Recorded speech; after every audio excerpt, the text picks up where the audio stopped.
大家好，欢迎来到听书学识。今天我要给大家介绍由种本亮所著的《头脑清醒，每天都充满活力，惊人的早起》这本书。在早晨这段无人打扰的属于自己的时间里，利用在自己想做的事情上，没有什么比这更能为您的生活带来充实感了。让我们早起，享受一个清新而充实的早晨，开始一天的最佳状态。也许你会想，自己早晨起不来，或者曾经尝试过多次早起却总是失败，但没关系。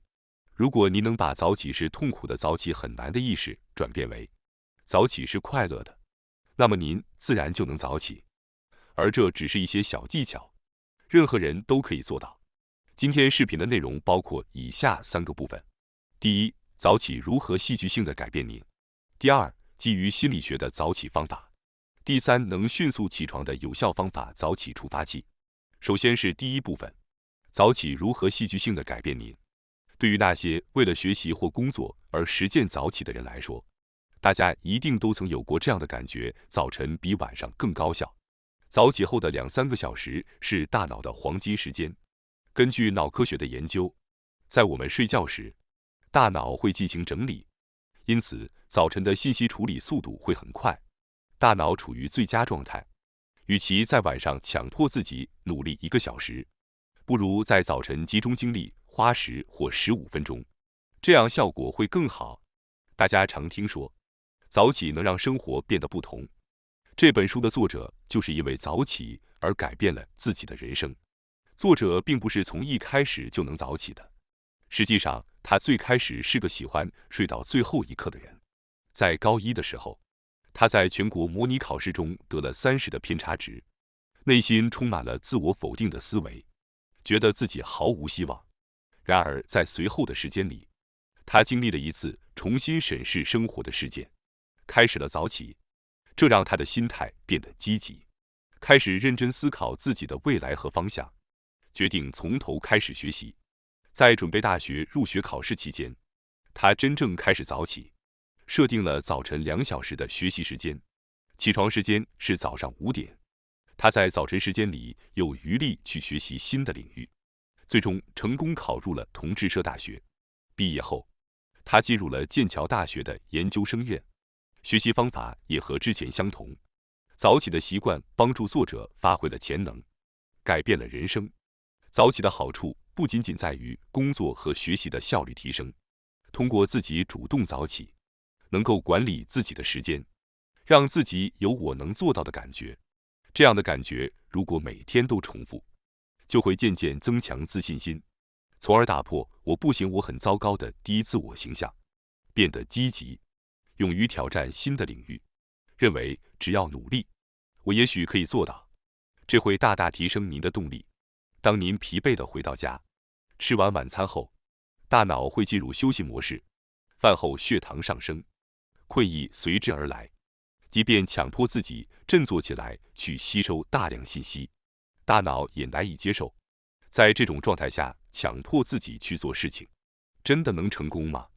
反而这会造成压力，降低对自己的期望，导致您的动力骤降，最终又回到我无法做到的恶性循环中。积极的心态是进行任何事情时都至关重要的。有了这样的心态，结果就会有所不同。早起会让这样的能做到的心态在早晨滋生。晚上我们常常感到疲惫，心理上也容易脆弱，难以产生勇气去面对挑战。因此，早起能让我们在早晨亲身体验到这样的感觉。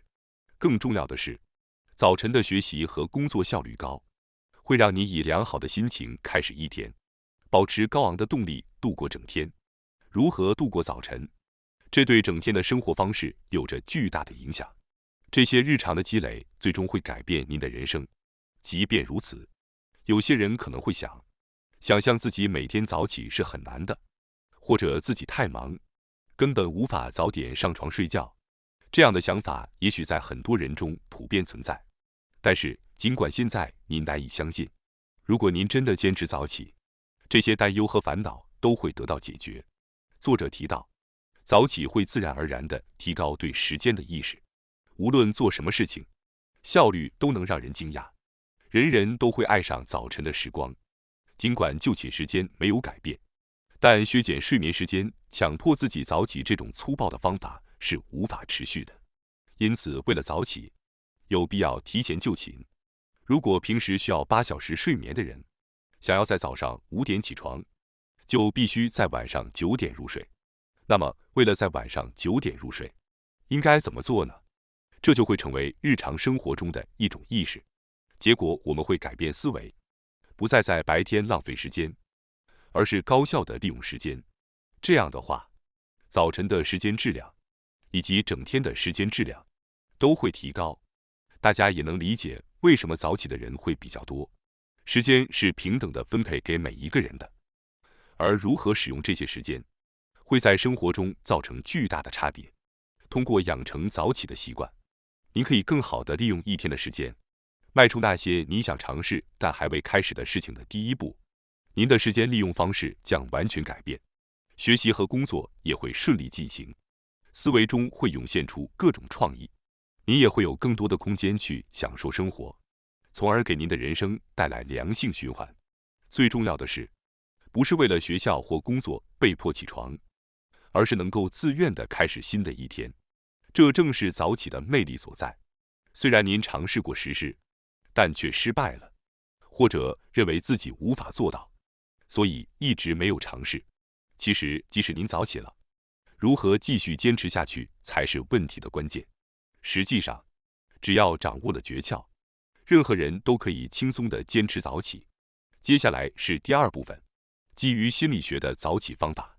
首先，我们要探讨能够养成早起习惯的人和无法做到的人之间有什么差异。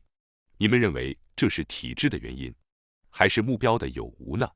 其实只有一点点不同，那就是是否有我必须早起的意识。在习惯尚未形成时，往往需要靠毅力去努力早起，这种感觉会使我必须早起的意识更加强烈。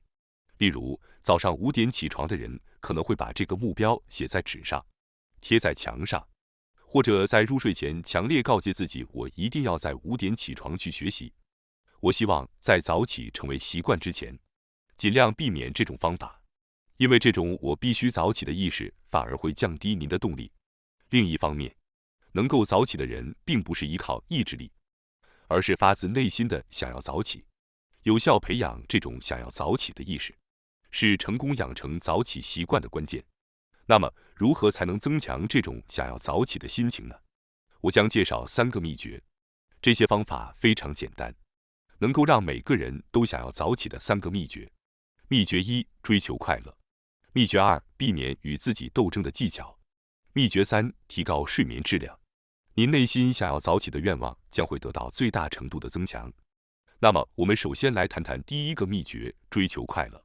首先，一般来说，当我们设定目标时，应该以追求快乐为基础，而不是逃避痛苦，这样可以大大提升我们的动机。因此，为了提高早起的动机，追求快乐变得尤为重要。早晨应该是让您感到愉快的时刻，也就是说，你要做你想做的事情。希望您能写下你想到的任何事情，例如想去慢跑，想专注于阅读刚买的书，或者想提高英语长文的阅读能力等等。只要是让自己感到兴奋的事情，都是可以的。如果您能想象早起后会有愉快的事情等着您，那您自然会想去做，而不是强迫自己早起。如果您想在早晨活动身体，不要想着我得为了慢跑早起，而是因为我想去慢跑，所以我要早起。愉快的早晨例行活动应该是我想做，而不是我必须做。越是想着必须做，早起就越会变得困难。我想讨论让每个人都想早起的秘诀中的第2个不与自己做斗争的技巧，以及第3个秘诀提高睡眠质量的要点。当然，阻碍早起的原因因人而异，可能有多个因素，其中之一就是没有良好的睡眠。即使早晨醒来，仍然感到疲惫，总想再睡一会儿，这种心理会使早起变得痛苦。最终，您可能会屈服于我想多睡的想法，再次入睡。无法获得良好睡眠的原因可能有很多，比如应酬导致回家晚，或者因为睡前进食和饮酒而导致身体无法放松，亦或是看电视、玩手机，一旦开始就停不下来，从而影响睡眠。今天我提到的这些诱惑，比如应酬、睡前的饮食、电视和手机等，都会让我们陷入困境。2017年，卡尔顿大学和多伦多大学的教授对159名大学生进行了一项研究，结果发现，目标达成率与接触诱惑的次数成反比。也就是说，接触诱惑次数较少的人能够达成更多目标。因此，如果你想实现目标，就应该尽量减少与诱惑的接触。因此，如果想要成功早起，避免那些妨碍良好睡眠的诱惑是非常重要的。需要注意的是，在这里不能让诱惑战胜自己。想做但又不该做的事情，试图控制自己反而会导致动机下降，所以最好避免这样做。那么应该怎么做呢？首先明确哪些诱惑会阻碍您的早起，并采取相应的对策。当你想养成早起习惯时，可能会遇到哪些阻碍因素呢？什么会妨碍您的睡眠？每个人都应采取措施对付的诱惑，一个是酒精，另一个是手机。这些诱惑会导致您入睡变晚的人非常多，因此我们应该事先采取措施。首先，对于酒精，作者坚持不购买整箱或套装的酒，虽然单价看起来便宜，但如果酒在家里，就可能会诱使您多喝，这在早起习惯的培养上是个很大的缺陷。因此，不要批量购买，只需购买当天要喝的量，这样就不会被再喝一瓶这样的诱惑所打动。接下来，手机的对策也适用广泛。睡觉时最好不要触碰手机，也不要把手机放在身边。作者通常在睡前至少提前30分钟放下手机，避免在卧室使用手机。大家一般在睡觉时给手机充电，所以要避免在卧室放置充电器。作者会把手机放在客厅充电，这样在卧室就不会被手机的光线或通知所打扰，从而能安稳入睡，也不会因为无聊而玩手机而影响睡眠。无论多么琐碎的事情，做出决策都会给大脑带来负担，导致大脑消耗殆尽。这次我们致力于养成早起的新习惯。对于某些人来说，生活节奏可能会发生180度的变化，因此重要的是在每次受到诱惑时，不要和自己做斗争，而是要事先消除诱惑，避免这一斗争的发生，以免在关键时刻动摇心态。除了避开诱惑，还可以通过以下注意事项来提高睡眠质量。大家可能已经知道了，简单来说，就是要避免手机、电脑和电视等发出的光线，也不要在睡前进食。晚上要控制咖啡因和酒精的摄入，这些都是要避免在临睡前进行的活动。良好的睡眠周期是成功的关键。接下来是第3部分，能迅速起床的有效方法——早起触发器。为了顺利地养成早起的习惯，减少我必须早起的意识，设定一些让人期待的早晨活动是非常重要的。此外，为了不被各种诱惑所干扰，应该避免在身边放置诱惑物品。接下来，我将更深入地介绍一些有效的早起触发器。这些方法能够自然地产生您想要早起的心情，让您能够迅速起床。触发器指的是引发某种行为的刺激。接下来介绍的早起触发器已经被很多人尝试过，并且效果得到了验证。将早起触发器融入您的生活中，你会不知不觉地养成想要早起的心态，最终能够在不太费力的情况下早起。这些早起触发器的关键在于，它们并不是在催促您，而是激发您的情感。随着时间的推移，您内心想要早起的愿望会越来越强烈。那么，接下来我们来看看这4个有效的早起触发器：1. 准备你喜欢的饮品； 2. 制作早起日历； 3. 拥有固定的起床后例行程序； 4. 睡前进行拉伸。我将逐一为大家详细解释这些方法。首先，我们从第1个有效的早起触发器——准备你喜欢的饮品开始讲解。早上醒来时，如果想起有自己喜欢的饮品，就会更加想起床。这是多么简单而有效的方法呀！顺便提一下，作者的早晨饮品是他最喜欢的红茶。它会根据当天的状态选择适合的红茶。喝红茶时感到放松，心中自然而然会涌起好，我要加油的动力，进而自发行动。这个流程身体已经记住了，所以光是闻到红茶的香味，脑海中就会立刻切换到行动集中模式。实际上，像红茶、咖啡等香气浓烈的饮品，能够通过鼻腔刺激大脑，让您更容易进入状态。如果你喜欢其他饮品，那也是可以的。或者您可以选择早餐时想吃的美食，一定要找到能够激发您行动的触发物。接下来，我将为大家讲解第2个有效的早起触发器——制作早起日历。虽然我提到制作，但并不需要自己动手制作。如果您决定要早起，建议您准备一个专门的日历，和您平时使用的日历分开，然后逐天用笔把成功早起的日子涂上去，仅此而已。这个记录的行为虽然看似简单，却能产生强大的动力。当您看到涂满的日期时，会意识到自己坚持了这么久，获得一种满足感。通过将每日的努力可视化，可以增强自己的自我效能感。越是持续下去，每天涂抹日历的过程也会变得愉快。同时，如果日历上没有涂满的颜色，会让人感到不舒服，从而激励自己不要让这种情况发生。这是一种不仅适用于早起，也适合在想要养成新习惯时的便捷方法。从现在开始，请好好的在专用日历上记录下自己的努力，并通过这种方式继续努力。接下来，我将为大家讲解第3个有效的早起触发器——拥有起床后的固定例行程序。养成习惯可以说是消除选择的过程。通过提前决定起床后的活动，早晨起床时就无需再思考，能够自然而然地开始行动。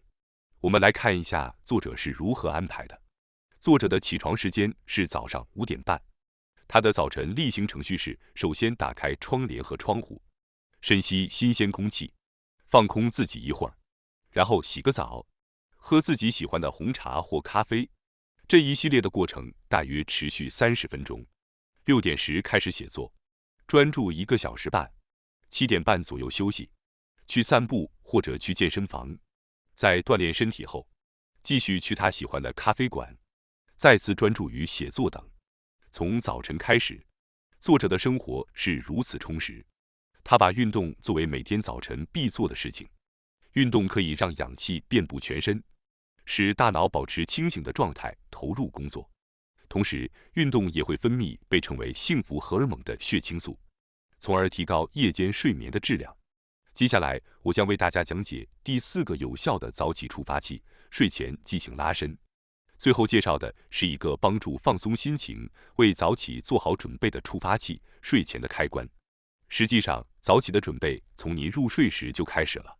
早起的成功离不开高质量的睡眠，因此入眠的方法非常重要。拉伸可以让心情平静，自然产生困意。在养成新习惯时，如果与已经成为习惯的事情结合起来，会更容易成功。可以尝试在洗澡后进行拉伸，这样洗澡后就能自然而然地进入拉伸的状态。仅仅在脑海中理解并不能做到，只有当我们将获得的知识转化为经验时，我们才能真正开始。因此，我希望您能够从可以做的事情开始，逐步推进。最重要的是，请记住，早起并不是勉强自己起床，而是享受早晨的时光。为了度过一个愉快的早晨，您可以思考一下可以做些什么，这样可以作为一个好的开始，帮助您在享受早起节奏的同时，进一步提升早晨时间的充实度，提升日常表现的秘诀，带来更加充实和高效的生活。